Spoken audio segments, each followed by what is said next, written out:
Hi friends, ನಮಸ್ಕಾರ ಎಲ್ರಿಗೂ. Welcome back to Veena Mahendra vlogs. ಇನ್ನೇನು ಮಾವಿನಕಾಯಿ ಸೀಸನ್ ಮುಗಿತಾ ಬಂತಲ್ಲ, ಅಷ್ಟರಲ್ಲಿ ಇನ್ಸ್ಟೆಂಟ್ ಆಗಿ ಒಂದು ಮಾವಿನಕಾಯಿ ಉಪ್ಪಿನಕಾಯಿ ಹಾಕೋಣ ಅಂತ ನಾನಿವತ್ತು ತೋತಾಪುರಿ ಮಾವಿನಕಾಯಿ ಬಳಸ್ಕೊಂಡು ಒಂದು ಉಪ್ಪಿನಕಾಯಿ ದಿಢೀರಂತ ಮಾಡೋದು ಹೇಗೆ ಅಂತ ತೋರಿಸ್ಕೊಡ್ತಾ ಇದ್ದೀನಿ. ಇದು ಕೂಡ ಆಂಧ್ರ ಸ್ಟೈಲಲ್ಲಿ ಅಂತಾನೆ ಹೇಳ್ಬೋದು. ತುಂಬ ಸಿಂಪಲ್ ಆಗಿ ಈಸಿಯಾಗಿ ಮಾಡಬಹುದು ಇದನ್ನ. ಖಾರವಾಗಿ ಹುಳಿಯಾಗಿ ಇರುತ್ತೆ. ಬಿಸಿ ಅನ್ನದೊಂದಿಗೆ ಹಾಕ್ಕೊಂಡು ಕಲಿಸ್ಕೊಂಡು ತಿಂತಾ ಇದ್ರೆ ಅದ್ರ ಮಜಾನೇ ಬೇರೆ. ಹಾಗಾದರೆ ತಡ ಮಾಡೋದೇ ಬೇಡ ಅನಿಸುತ್ತೆ. ನೋಡ್ಕೊಂಬರೋಣ ರೆಸಿಪಿ ಹೇಗೆ ಮಾಡೋದು ಅಂತ. ಈ ಇನ್ಸ್ಟೆಂಟ್ ಮಾವಿನಕಾಯಿ ಉಪ್ಪಿನಕಾಯಿ ಮಾಡೋದಕ್ಕೆ ನಾವು ಯಾವುದೇ ಥರದ ಮಾವಿನಕಾಯಿ ತೊಗೋಬೋದು. ನಾನಿವತ್ತು ತೋತಾಪುರಿ ಮಾವಿನಕಾಯಿ ಬಳಸ್ಕೊಂಡು ಮಾಡ್ತಾ ಇದ್ದೀನಿ. ನಿಮಗೆ ಇದು ತೋತಾಪುರಿ ಮಾವಿನಕಾಯಿ ಹುಳಿ ಕಮ್ಮಿ ಅನಿಸಿದ್ರೆ ಬೇರೆ ಮಾವಿನಕಾಯಿ ತೊಗೋಬೋದು. ನೋಡಿ, ಮೊದಲಿಗೆ ನಾನು ಮಾವಿನಕಾಯಿ 2 ತೊಗೊಂಡು ಚೆನ್ನಾಗಿ ವಾಶ್ ಮಾಡಿಕೊಂಡು ಒಂದು ಟಿಶ್ಯೂ ಪೇಪರ್ ಸಹಾಯದಿಂದ ನೀಟಾಗಿ ಒರೆಸ್ಕೊತಾ ಇದ್ದೀನಿ. ನೀವು ಬೇಕಾದರೆ ಇದನ್ನು ಸಿಪ್ಪೆ ತೆಗೆದುಬಿಟ್ಟು ತುರ್ಕೋಬಹುದು. ಆದರೆ ನಾನು ಚೆನ್ನಾಗಿ ತೊಳೆದಿರೋದ್ರಿಂದ ಚೆನ್ನಾಗಿ ಒರೆಸ್ಕೊಂಡು ಸಿಪ್ಪೆ ಸಮೇತ ತುರ್ಕೊಂಡು ಇಟ್ಕೊಂಡಿದ್ದೀನಿ. ಊಟಕ್ಕೆ ಒಂದು ಉಪ್ಪಿನಕಾಯಿ ಇದ್ರೇ ಚೆಂದ ಅಲ್ವಾ, ಅದ್ರ ರುಚಿನೇ ಬೇರೆ. ನೋಡಿ, 2 ಮಾವಿನಕಾಯಿ ಸಹ ತುರ್ಕೊಂಡು ಎತ್ತಿಟ್ಕೊಳ್ತಾ ಇದ್ದೀನಿ. ಈಗ ಇದನ್ನ ಪಕ್ಕಕ್ಕೆ ಎತ್ತಿಟ್ಕೊಂಡು ಒಂದು ಪೌಡರ್ ರೆಡಿ ಮಾಡ್ಕೊಳ್ಳೋಣ. ಅದಕ್ಕೋಸ್ಕರ ನಾನು ಒಂದು ಬಾಣಲಿನ ಒಲೆ ಮೇಲೆ ಇಟ್ಟಿದ್ದೀನಿ. ಉಪ್ಪಿನಕಾಯಿ ಆಗಿರೋದ್ರಿಂದ ಒಂದು ಅಳತೆಯಲ್ಲೇ ಮಾಡ್ಕೊಳ್ಳೋಣ. ಇವಾಗ ಒಂದು ಟೇಬಲ್ ಸ್ಪೂನ್ ತೊಗೊಂಡು 2 ಟೇಬಲ್ ಸ್ಪೂನ್ ಅಳತೆಯಲ್ಲಿ ಸಾಸಿವೆನ ಹಾಕ್ಕೋತಾ ಇದ್ದೀನಿ. ನಾನು ದಪ್ಪ ಸಾಸಿವೆ ಬಳಸ್ಕೊಂಡಿದ್ದೀನಿ. ಅದೇ ಟೇಬಲ್ ಸ್ಪೂನ್ ಅಳತೆಯಲ್ಲಿ ಅರ್ಧ ಟೇಬಲ್ ಸ್ಪೂನು ಮೆಂತ್ಯ ಕಾಳು ಸಹ ಹಾಕ್ಕೊಂಡು ಲೋ ಫ್ಲೇಮಲ್ಲಿ ಡ್ರೈ ರೋಸ್ಟ್ ಮಾಡ್ಕೋತಾ ಇದ್ದೀನಿ. ಯಾವುದೇ ಕಾರಣಕ್ಕೂ ಫ್ಲೇಮ್ ಹೈ ಇಡಬೇಡಿ. ಈ ಲೋ ಫ್ಲೇಮಲ್ಲೇ ಹದವಾಗಿ ಡ್ರೈ ರೋಸ್ಟ್ ಮಾಡ್ಕೋತಾ ಹೋಗಬೇಕು.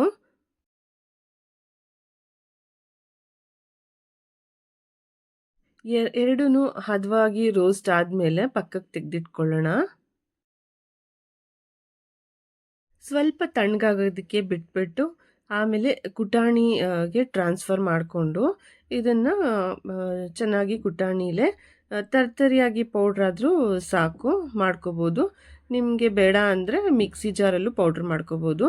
ಈಗ ನಾನೊಂದು 2 ಗಡ್ಡೆ ಬೆಳ್ಳುಳ್ಳಿನ ಬಿಡಿಸ್ಕೊಂಡು ಅದನ್ನು ಸಹ ಜಜ್ಜಿ ಇಟ್ಕೋತಾ ಇದ್ದೀನಿ.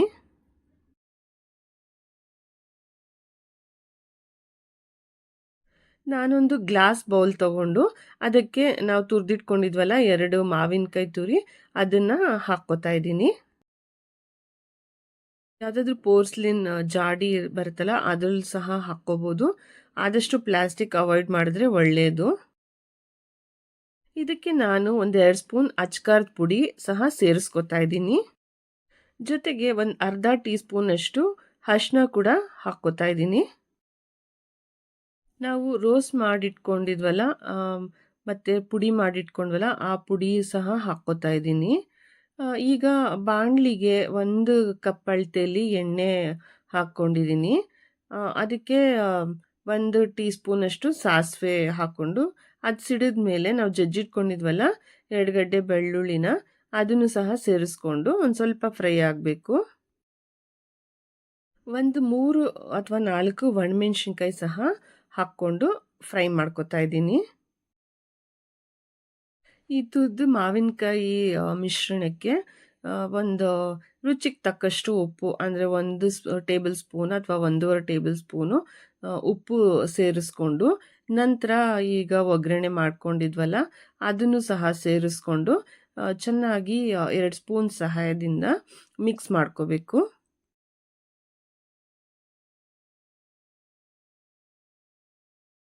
ನೋಡಿ, ಈ ಇನ್ಸ್ಟೆಂಟ್ ಮಾವಿನಕಾಯಿ ಉಪ್ಪಿನಕಾಯಿ ರೆಡಿ ಆಗೇ ಹೋಯಿತು. ಇವಾಗ ಬಿಸಿ ಅನ್ನದ ಜೊತೆಗೆ ಸರ್ವ್ ಮಾಡೋಣ. ಹಾಗೆಯೇ ಬಿಸಿ ಬಿಸಿ ಅನ್ನಕ್ಕೆ ಇದನ್ನು ಹಾಕ್ಕೊಂಡು ಮೇಲೆ ಬೇಕಿದ್ರೆ ತುಪ್ಪ ಸೇರಿಸ್ಕೊಂಡು ಕಲಿಸ್ಕೊಂಡು ತಿನ್ಬೋದು. ಅಥವಾ ಬೇಳೆ ಸಾಂಬಾರು ಅದ್ರ ಜೊತೆಗೆ ನಂಚ್ಕೊಂಡು ಸಹ ತಿನ್ಬೋದು. ಅಥವಾ ತಿಳಿ ಸಾಂಬಾರು, ಮೊಸರನ್ನ ಎಲ್ಲದಕ್ಕೂ ಹೊಂದುತ್ತೆ. ಒಂದ್ಸತಿ ಟ್ರೈ ಮಾಡಿ ನೋಡಿ. ಇನ್ನೇನು ಮಾವಿನಕಾಯಿ ಸೀಸನ್ ಮುಗೀತಾ ಬಂತಲ್ಲ, ಒಂದ್ಸತಿ ಟ್ರೈ ಮಾಡಿ ಹೀಗೆ. ತುಂಬ ಟೇಸ್ಟಿಯಾಗಿರುತ್ತೆ. ನನ್ನ ಚಾನೆಲ್ನ ಯಾರಾದರೂ ಇನ್ನೂ ಸಬ್ಸ್ಕ್ರೈಬ್ ಮಾಡ್ದಿರ ನೋಡ್ತಿದ್ರೆ ಸಬ್ಸ್ಕ್ರೈಬ್ ಮಾಡಿ, ಲೈಕ್ ಮಾಡಿ, ಶೇರ್ ಮಾಡೋದನ್ನು ಮರಿಬೇಡಿ. ಮುಂದೆ ಇನ್ನೂ interesting recipes, tips, shopping blogs ಇದೆಲ್ಲ ತಗೊಂಡು ನಿಮ್ಮ ಮುಂದೆ ಬರ್ತೀನಿ. ಅಲ್ಲಿ ತನಕ ಥ್ಯಾಂಕ್ಸ್ ಫಾರ್ ವಾಚಿಂಗ್.